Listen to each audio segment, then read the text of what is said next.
Hi guys, welcome to my channel. ఈ రోజు మనం పిల్లలకు కనుక మెల్లకన్ను ఉంటే వాళ్ళకి ఫ్యూచర్లో ఏమైనా ఆరోగ్య సమస్యలు వస్తాయా దాని గురించి మనం తెలుసుకుందాం. వన్ స్మాల్ రిమైండర్, ఏ పాయింట్లైనా ఇన్ఫర్మేషన్ మీకు వాల్యుబుల్గా అనిపిస్తే నా ఛానల్ తప్పకుండా సబ్స్క్రైబ్ చేసుకోండి, అలాగే లైక్ చేయండి. అప్పుడు ఎక్కువ మందికి ఇన్ఫర్మేషన్ అనేది రీచ్ అవుతుంది. మీ ఫ్రెండ్స్ అండ్ ఫ్యామిలీకి షేర్ చేయండి, వాళ్ళు హెల్తీ ఇన్ఫర్మేషన్ తెలుసుకుంటారు. ఇంకా లేట్ అయితే మన టాపిక్లోకి వెళ్ళిపోదాం.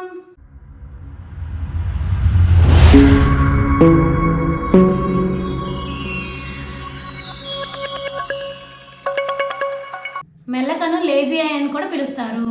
కొంతమంది పుట్టినప్పుడు కళ్ళు సాధారణంగా కనిపించి వారు పెరిగే కొద్దీ మెల్లకన్ను సమస్య అనేది బయటపడుతుంది.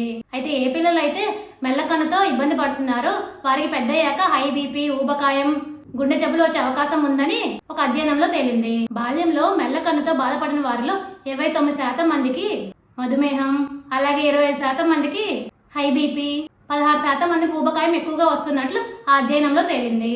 అందుకే బాల్యంలో మెల్లకన్నుతో బాధపడుతున్న చిన్నారుల ఆరోగ్యం విషయంలో తల్లిదండ్రులు జాగ్రత్త వహించాలి. మెల్లకన్ను లోపాన్ని ముందే గుర్తిస్తే 5 ఏళ్ల వయసులోపే డాక్టర్ సలహాతో కంటి చికిత్సలు చేయించుకోవాలని నిపుణులు చెప్తున్నారు.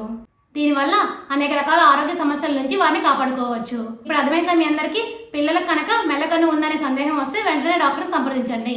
For more videos please like, share, subscribe my channel. Thank you for watching my video.